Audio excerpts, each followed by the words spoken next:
Assalamualaikum warahmatullahi wabarakatuh. Kembali lagi bersama saya Arif Amarullah di Al Ikhlas Banjarsari Official ini. Alhamdulillahirabbil alamin wassalatu wassalamu ala Rasulillah sallallahu alaihi wasallam.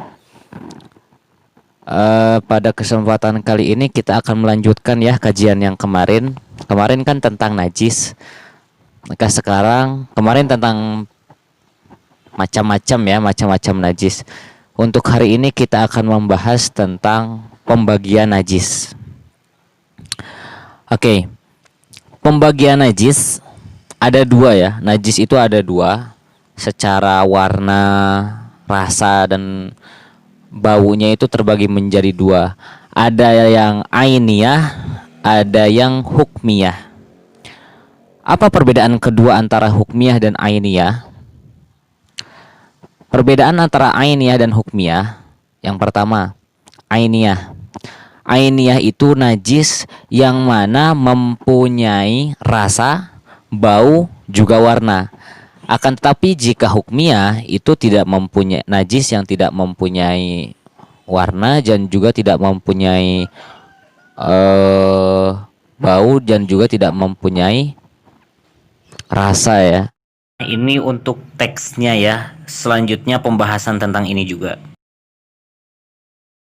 Nah, ini untuk halaman selanjutnya, bisa di screenshot juga pembahasan selanjutnya. Nah, ketika najis ainiyah, ketika najis ainiyah atau najis yang mempunyai rasa, bau, dan juga warna ini mengenai tempat kita sholat atau pakaian kita, atau berkenaan dengan apa yang akan kita pakai ketika sholat, dengan catatan ya, dengan dalam keadaan basah atau masih dalam keadaan basah, maka ketika itu wajib kita mencucinya, wajib kita membersihkan najis itu. Ainiyah itu kan dari kata ain, ain itu artinya mata, jadi maksudnya najisnya itu terlihat, najisnya itu ada, jelas terlihat, tercium, dan juga terasa. Nah, misalkan nih kita sholat di masjid. Nah, kemudian ada anak kecil yang bisa dibilang mungkin ngompol di celana. Cara membersihkan najis ainiyah adalah dengan pertama kita harus membersihkan dulu ya, membersihkan kotorannya. Apabila ada mungkin kotoran cicak atau air kencing anak kecil itu, maka kita harus membersihkan najisnya dulu sebelum kita mengalirkan air. Jadi kita bagaimana caranya kita membersihkan? Kalau misalkan hanya cukup dengan membasuh air saja, najisnya langsung hilang. Misalkan nih misalkan di sini ada darah atau misalkan luka sedikit, akhirnya darah dikit. Ketika kita kena air, ketika kita dikenakan air, maka darahnya langsung mengalir, maka tidak apa-apa. Tapi jika najis yang menepati musola atau tempat kita sholat ataupun badan kita tidak bisa hilang kecuali dengan digosok atau kecuali dengan mungkin dikerok atau misalkan dibasuh atau dicuci dulu sebagaimana, maka wajib hukumnya kita melakukan hal itu sebelum mencuci dengan air. Karena kalau misalkan kita langsung dikasih air ya, itu biasanya kan tidak hilang najisnya.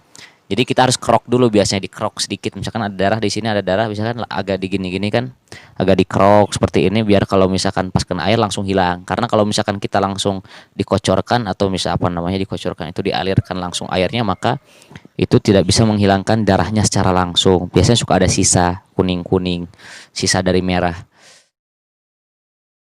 Nah, ini catatannya, beberapa catatan juga akan dijelaskan setelah ini secara rinci, lebih rincinya ya di video setelah ini. Ini bisa dilihat teksnya, bisa di screenshot juga agar lebih mudah membacanya.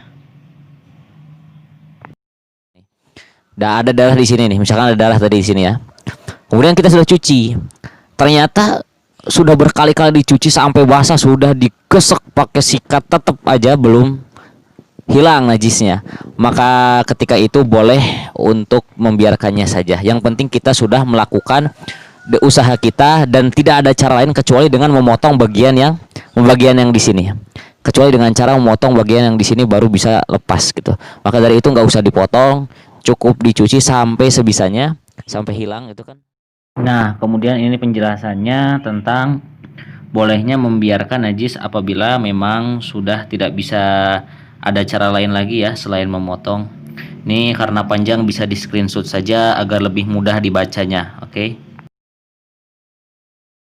Yang digarisbawahi itu artinya tanda terakhir halaman sebelumnya. Nah, kemudian jika dilihat dari sisi cara membersihkannya, najis ini terbagi menjadi tiga ya. Ada yang najis ringan, ada yang najis sedang dan juga berat. Untuk najis ringan itu kencingnya anak kecil. Kemarin sudah saya bahas ya, kencingnya anak kecil laki-laki di bawah umur 2 tahun dan belum makan apa-apa kecuali ASI. Nah, oke. Kemudian najis sedang itu najis ya najis biasa, semua najis kecuali yang tadi. Ya kencing, kotoran dan lain-lain. Untuk najis berat itu hanya anjing dan babi. Jilatan anjing dan juga babi. Pokoknya anjing dan babi sudah kita bahas ya kemarin.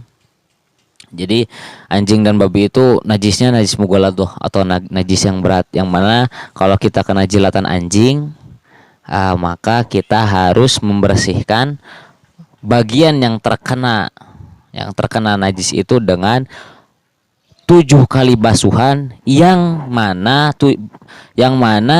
basuhan yang ketujuhnya itu bercampur dengan debu ya, dengan debu, entah itu debunya di lumpur ataupun pasir. Nah, intinya kita harus mencampur dengan meskipun kita 1000 kali pakai air pun najis dari anjing dan babi tidak akan hilang kecuali dengan 6 kali basuhan air dan 1 kali bercampur air dan debu bisa dari lumpur. Nah, yang ini teks yang berkenaan dengan najis mughaladhah ya, atau cara mensucikan najis berat. Di sini memang tidak disebutkan pembagian najisnya, cuman yang lebih dikhususkan di sini najis mughaladhah, yakni najis dari anjing dan babi.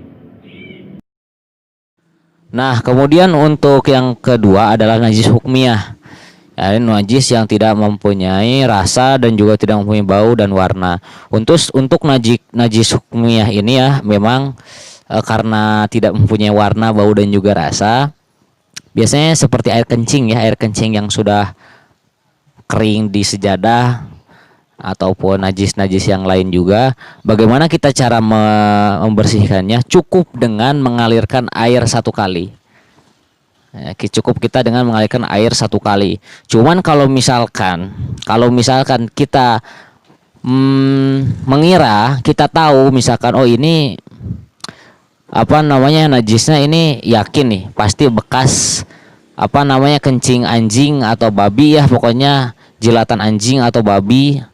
Nah, maka kita wajib membersihkannya seperti biasanya, yaitu 6 kali air biasa dan yang ketujuh memakai air yang keruh atau air yang bercampur dengan debu lah. Nah, itu khusus untuk anjing dan babi. Nah, teman-teman, ini teks tentang najis hukmiyah. Tentang najis hukmiyah, bagaimana mughaladhah dihilangkan jika najis hukmiyah, dan juga bagaimana najis hukmiyah apabila najisnya bukan mughaladhah atau najis ringan dan sedang. Dan juga di sini juga, nah di sini ada footnote ya, penting, apa itu ta'abbudi. Nah, ini bisa dilihat apa itu ta'abbudi yang tadi di atas nomor 7. Nah, yang ini kesunahan mengganjilkan basuhan ya, kalau bisa ganjil. Kemudian ada beberapa catatan dalam masalah najis ini. Jika kita tahu ya misalkan ini najis, kita perkiraan ini kayaknya najis apa bukan gitu. Kita misalkan ada air misalkan yang bukan menggenang ya, misalkan yang membasahi sejadah misalkan. Ketika misalkan kita tidak bisa membedakan antara ini air atau misalkan ini air kencing, kecuali misalkan kita harus menjilatnya dengan dirasakan, misalkan kita harus dirasakan, maka boleh ya kita dirasakan. Karena misalkan kita rasanya air alkohol, misalkan air khamr ya, bukan alkohol, kita misalkan air khamr, misalkan air khamr yang terjatuh misalkan dalam pakaian atau bagaimana, kita tidak bisa, sudah tidak mempunyai bau lah. Tapi ketika kita rasakan, oh ternyata terasa. Nah, maka lebih baik kita harus wajib ya, kita harus apa namanya merasakannya. Kita harus ya merasakan, kita dijilat lah, dijilat bahasanya. Nanti kita sudah lihat ya di ini di teksnya, nanti kita lihat. Tapi kalau misalkan sudah jelas ya najisnya, misalkan eh kotoran cicak misalkan, atau misalkan anak kecilnya kencingnya di samping Anda, kemudian Anda tahu, itu nggak usah dijilat, haram. Haram ya, dalam kitab ini tuliskan haram. Jika kalau misalkan najisnya udah muhakokoh atau sudah pasti, maka Anda tidak boleh yang namanya menjilat, karena itu ya suatu yang menjijikan ya. Alhamdulillah, kita sudah sampai di pembahasan pembagian najis ini, dan juga cara membersihkan najis itu sendiri. Semoga bermanfaat. Nafa'anallahu bi ulumi al-muallif wa kadzalika asyarih. Dan kita doakan umat muslim semuanya dan juga teman-teman kita terhindar dari corona. Amin amin ya rabbal alamin. Wassalamualaikum warahmatullahi wabarakatuh.